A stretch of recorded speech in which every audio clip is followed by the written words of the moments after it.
Herzstöne, battement de cœur, le podcast de la Fédération suisse des sages-femmes.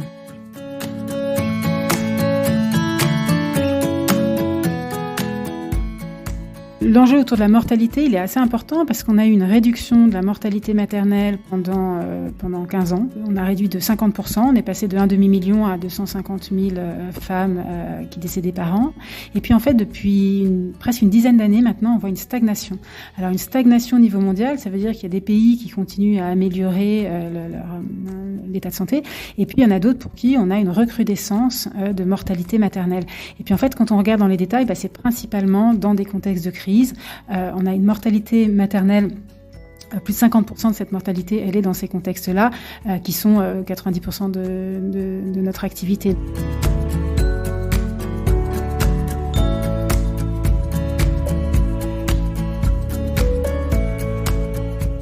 Chaque année dans le monde, Médecins sans frontières accompagne 300 000 accouchements et réalise 700 000 consultations de suivi de grossesse.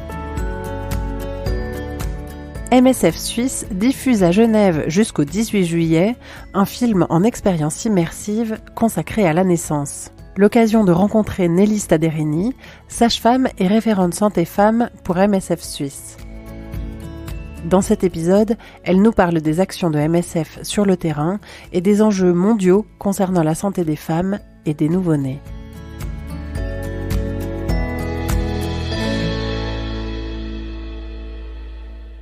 Bonjour Nelly, est-ce que tu peux te présenter et présenter ton activité pour Médecins sans frontières ? Oui, bonjour, je m'appelle Nelly Staderini, je suis sage-femme, j'ai été formée en France il y a plus de 20 ans, j'ai travaillé dans des maternités bondées, notamment à Bondy, et je me suis engagée dans l'action humanitaire depuis plus de 20 ans également. J'étais au Cambodge, au Pakistan, en Afghanistan, en Guinée, au Mali.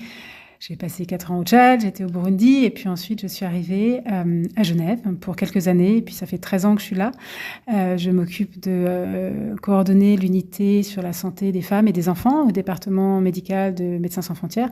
Donc la santé femmes, les santé maternelle, les violences sexuelles, la pédiatrie, la nutrition et la vaccination. On a l'image d'une action de Médecins sans frontières particulièrement axée sur les moments de crise. Alors déjà, quel est le rôle de Médecins sans frontières dans ces moments-là concernant la santé maternelle et infantile et quels sont les autres terrains aussi de MSF ? Alors oui, je pense que les questions de crise, il y a une compétition des besoins. Donc là, on va un petit peu à l'essentiel et puis on est vraiment là pour réduire des mortalités maternelles et néonatales. Donc effectivement, je pense que le point d'ancrage, ça reste les maternités et puis le travail notamment avec les communautés, les accoucheuses traditionnelles pour être sûr que les femmes puissent avoir accès.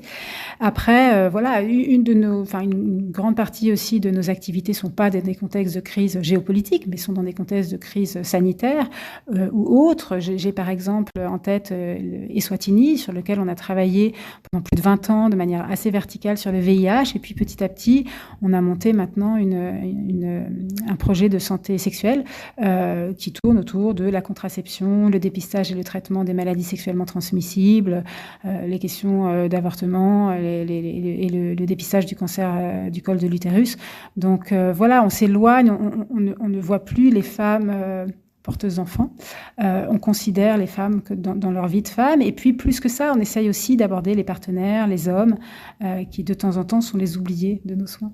Ils sont quand même encore une minorité à venir et même quand on leur donne des lettres, on appelle ça les partenaires, pour les inciter à venir aussi faire du dépistage, ils sont encore un peu timides. Donc je pense que c'est intéressant déjà d'avoir plus de données autour de ça, de travailler et puis d'aller les voir dans les communautés, d'ouvrir le dialogue, la discussion et puis peut-être de les écouter, de voir comment eux ils verraient les choses. Est-ce que tu peux expliquer un petit peu dans quel genre de structure ou sous quelle forme de structure MSF agit ? Est-ce que tu peux faire une sorte de typologie du mode d'action de MSF ?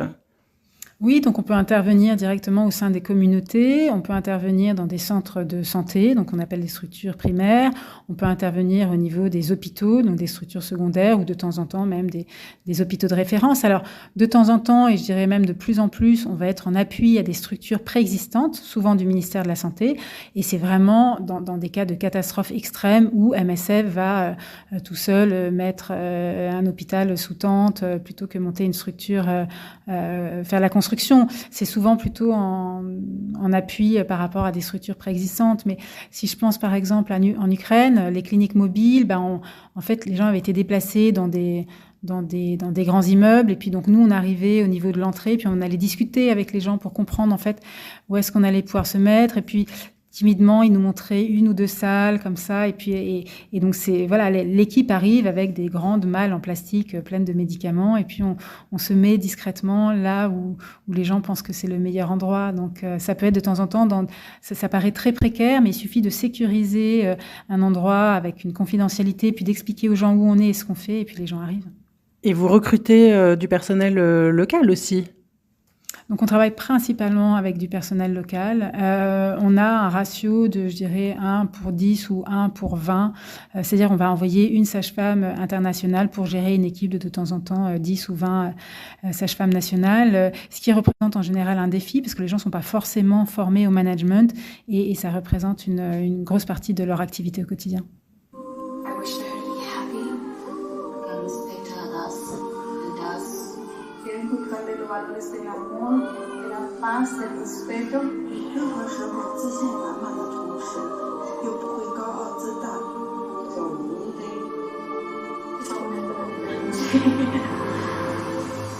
Quels sont les enjeux aujourd'hui à travers le monde concernant la santé maternelle et infantile ou la mortalité maternelle et infantile? L'enjeu autour de la mortalité, il est assez important parce qu'on a eu une réduction de la mortalité maternelle pendant 15 ans.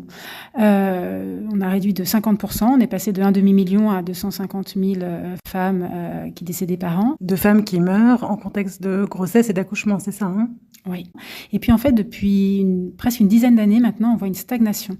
Alors une stagnation au niveau mondial, ça veut dire qu'il y a des pays qui continuent à améliorer l'état de santé.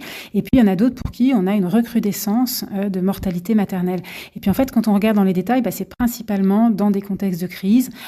Plus de 50% de cette mortalité, elle est dans ces contextes-là, qui sont 90% de notre activité. Donc ça montre à quel point on ne peut pas passer à côté de ces enjeux maternels. Après, les défis qui vont avec, c'est la continuité des soins, c'est de pouvoir travailler en compétition avec d'autres besoins. Donc comment on va arriver à inscrire à l'agenda le fait de pouvoir répondre. Et puis ensuite, c'est pouvoir trouver les gens, former les gens pour donner des soins de qualité, qu'ils aient aussi le matériel et les infrastructures qui permettent la qualité des soins.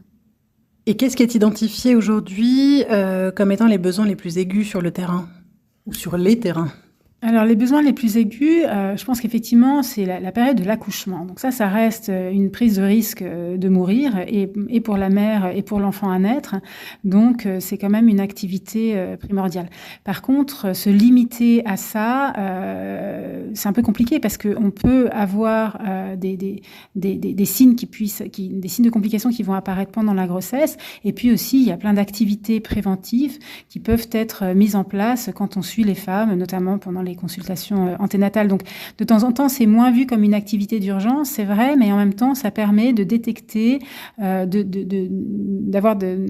mettre en place des activités de prévention et puis de traiter et d'éviter des complications. C'est pareil pour le postpartum. C'est vrai que les femmes, la définition de la mortalité maternelle, c'est jusqu'au 42e jour.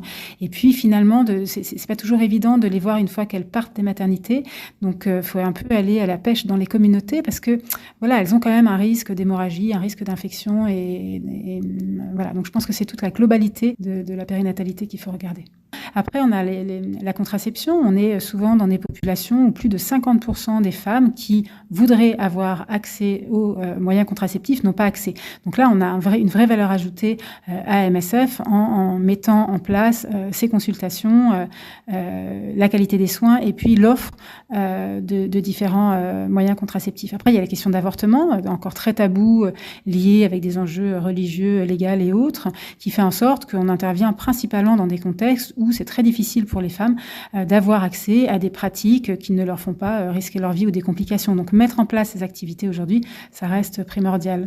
Ça peut se faire dans la maternité, mais ça peut aussi se faire à la maison parce qu'on a aujourd'hui développé des protocoles et des possibilités d'auto-soins. Et comment c'est accueilli, ça, ce genre d'action? Je pense que les gens sont assez intéressés parce que l'accès, il va dans les deux sens. De temps en temps, on a des difficultés d'accès aux populations et puis de temps en temps, c'est les populations qui ont une difficulté d'accès à nous. Donc, mettre en place des choses comme ça va permettre l'autonomie, notamment des femmes et des populations sur des enjeux de santé. Alors, ce qui est un peu compliqué, c'est que de temps en temps, ça fait pas forcément partie des protocoles des ministères ou même de temps en temps, on a aussi du personnel qui est assez frileux et qui pense toujours que les populations ne vont pas pouvoir se prendre en soin elles-mêmes. Donc, il y a un vrai travail pour établir cette confiance entre les populations, les personnels de soignants et puis ce qu'on peut apporter comme expertise avec MSF. Mais comment on le fait, ce travail-là, du coup, concrètement ? Concrètement, ça veut dire qu'on va organiser des groupes de discussion, ça veut dire qu'on va leur expliquer de quoi on parle, ça veut dire qu'on va essayer de comprendre, par exemple, dans les méthodes contraceptives, quelles sont les préférées des femmes. Et puis ensuite, on va former le personnel, à former aussi les femmes qui peuvent faire ce travail dans la communauté. Et puis ensuite, on va monitorer, on va voir ce qui marche pas, pourquoi, est-ce que ça vaut le coup de réinvestir là-dedans ou pas. Donc, ça demande un travail de terrain de longue haleine.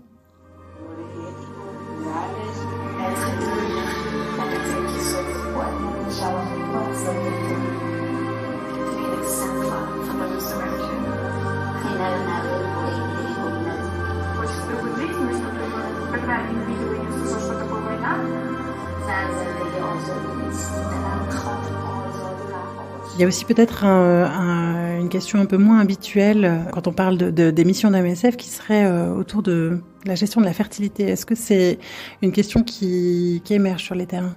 Voilà, c'est une très bonne question parce que nous, ça faisait comme ça pas partie de nos stratégies opérationnelles, on va dire ça comme ça, ou de nos paquets de soins d'ailleurs.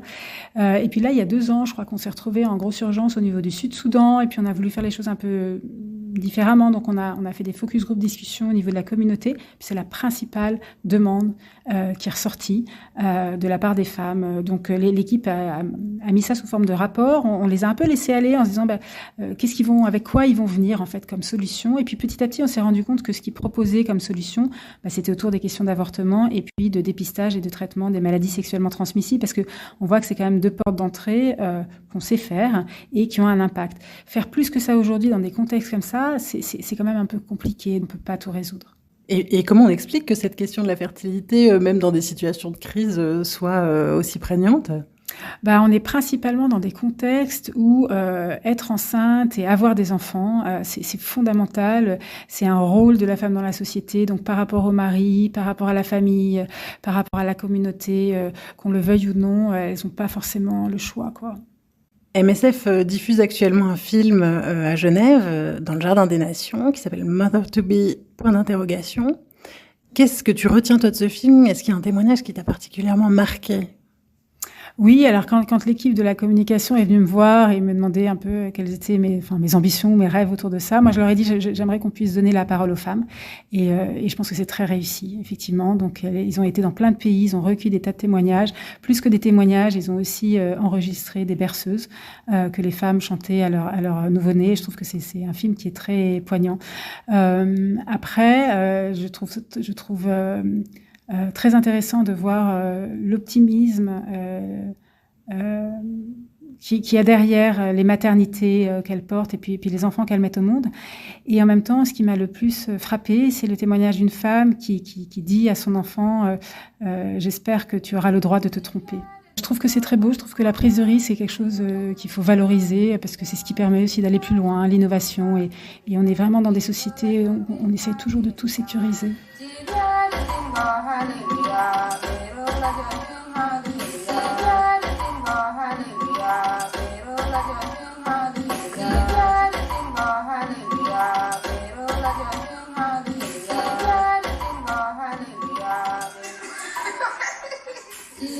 Est-ce que tu aurais envie de dire quelque chose aux sages-femmes qui nous écoutent et qui seraient éventuellement tentées par une expérience de volontariat auprès de MSF ? Alors oui, moi j'ai envie de dire engagez-vous, parce que souvent il y a une forme de timidité, les gens n'osent pas trop, pour différentes raisons. Je pense que nous, ce qu'on demande, c'est avoir minimum 2 ans d'expérience. Alors ça, c'est pas parce que vous allez être confronté à 10 000 accouchements le même jour en arrivant sur le terrain, mais plutôt parce que vous êtes la personne de confiance, vous êtes la personne de référence. Donc on va vous appeler à 3 heures du matin pour le cas le plus compliqué. Donc voilà, c'est une question de crédibilité, de légitimité auprès de cette équipe que de toute façon les sages-femmes vont manager. Donc voilà, après, nous, on a un pool de 80 à 100 sages-femmes. C'est le pool où on a le plus fort ratio d'évolution professionnelle vers ensuite de la coordination médicale. Donc ça, c'est quand même c'est assez intéressant. Et puis après, on propose aussi aux sages-femmes de se spécialiser, notamment de rentrer dans le pool des formatrices ou d'aller coacher, d'aller faire de l'implémentation. Donc oui, engagez-vous, et puis il y a même des perspectives d'avenir. Et toi, est-ce que tu as souvenir de rencontres qui t'ont marqué sur le terrain ou qui t'ont fait comprendre quel était le sens un petit peu de ta présence là ? Oui, moi je suis très marquée par mes premières missions et tout ce travail avec les accoucheuses traditionnelles. Alors elles savent pas tout, de temps en temps elles ont des pratiques même néfastes, mais vraiment rentrer en communication avec elles et échanger. Elles sont beaucoup plus ouvertes que ce qu'on ne le pense. Alors qu'on le veuille ou non, c'est les personnes de confiance dans la communauté, c'est les premières personnes que vont aller voir les femmes, donc elles sont indispensables pour travailler avec.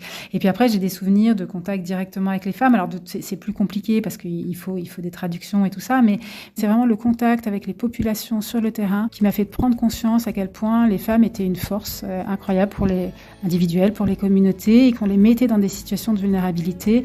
Mais il y a une espèce de fausse image parce qu'elles ont vraiment énormément apporté. Et ça, je trouve que c'est très fascinant. C'est des très bons partenaires de soins avec qui on fait des choses extraordinaires.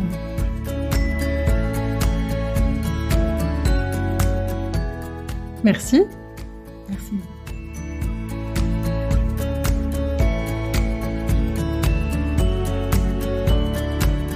Herzstöne, battement de cœur. Le podcast de la Fédération suisse des sages-femmes.